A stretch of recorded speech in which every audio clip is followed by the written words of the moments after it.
Bonjour et bienvenue sur Apprendre autrement. Mon nom est Geneviève Gauthier.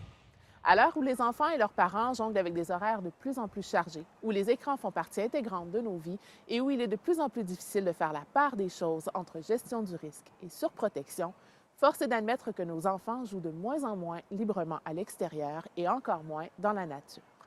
De plus en plus de spécialistes avancent que cette réalité pourrait expliquer en grande partie l'obésité et la dépression chez les jeunes, ainsi que les nombreux diagnostics de troubles de déficit de l'attention avec ou sans hyperactivité. Devant cette réalité, les initiatives sont de plus en plus nombreuses afin de permettre aux enfants de se reconnecter avec la nature. Ces initiatives ont souvent pour modèle les pays scandinaves, car dans ces pays, il est tout à fait normal pour les tout-petits de passer leur journée en pleine forêt, beau temps, mauvais temps. Au Danemark, où nous nous trouvons en ce moment, plus de 20 des enfants de 3 à 6 ans fréquentent un des quelques 700 jardins d'enfants de la forêt que compte le pays. Aujourd'hui, je vous invite à partir à la découverte de l'un d'entre eux. Situé à Stenløse, en banlieue de Copenhague, il accueille les tout-petits depuis près de 50 ans.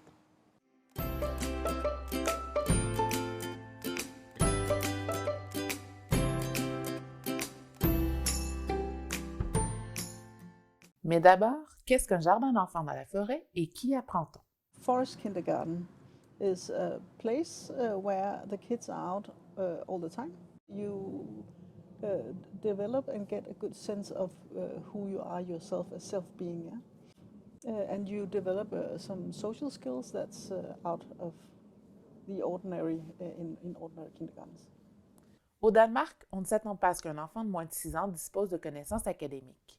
Bien qu'on lui donnera la possibilité d'acquérir ces connaissances s'il en fait la demande, ici on considère que les enfants doivent d'abord apprendre à habiter leur corps, à vivre en communauté et à développer leur intelligence émotionnelle et leur dextérité. Le reste, ils l'apprendront rapidement quand ce sera nécessaire. Loin du modèle typique des centres de la petite enfance, à quoi ressemble une journée dans ce type de milieu? We open at 7.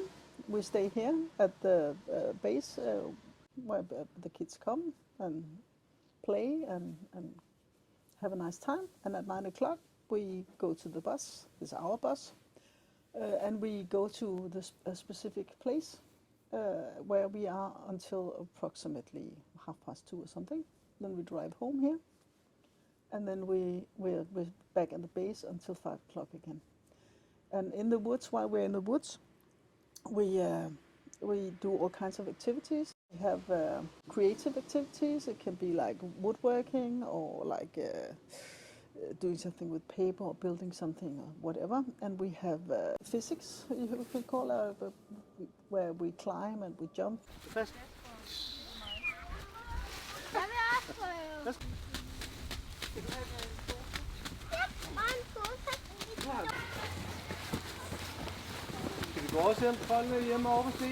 Même si au Danemark c'est un modèle assez répandu, il n'en demeure pas moins que ce sont les parents qui choisissent ou non ce type de milieu pour leur enfant.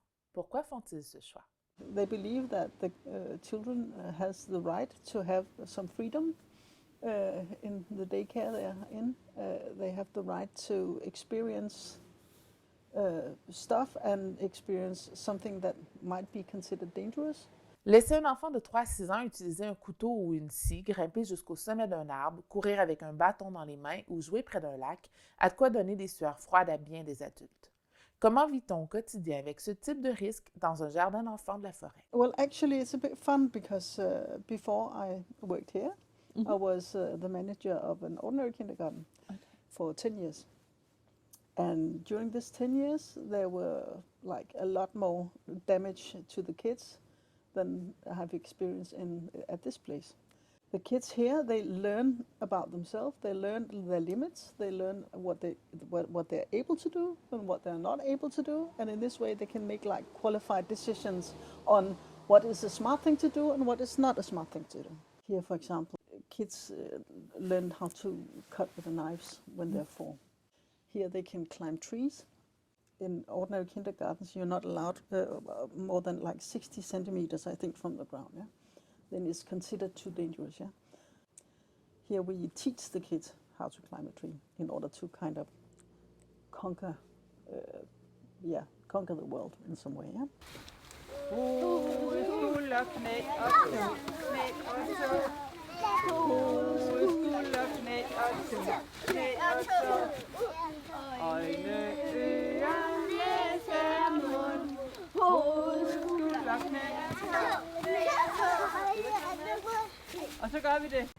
Bien que quelques initiatives en ce sens avaient déjà été tentées depuis la fin des années 1800, la création des jardins d'enfants en forêt tels que nous les connaissons aujourd'hui sont attribués à Ella Flotto, une pédagogue danoise qui, dans les années 50, passait beaucoup de son temps en forêt avec ses enfants et ceux de ses voisins. Dans un monde où de plus en plus de femmes travaillaient en dehors de la maison, elle a alors, avec les parents de son quartier, mis sur pied le premier d'entre eux, une idée qui s'est ensuite rapidement répandue dans toute la Scandinavie, en Allemagne et en Suisse. Aujourd'hui, de telles garderies existent un peu partout sur la planète, dont aux États-Unis, au Japon, en Australie et même au Canada.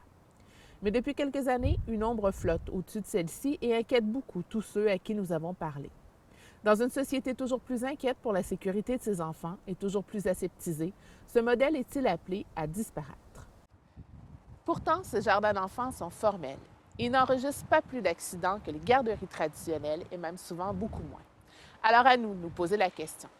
Face aux nombreux bienfaits qu'apporte la nature au développement de nos enfants, le risque en vaut-il la chandelle?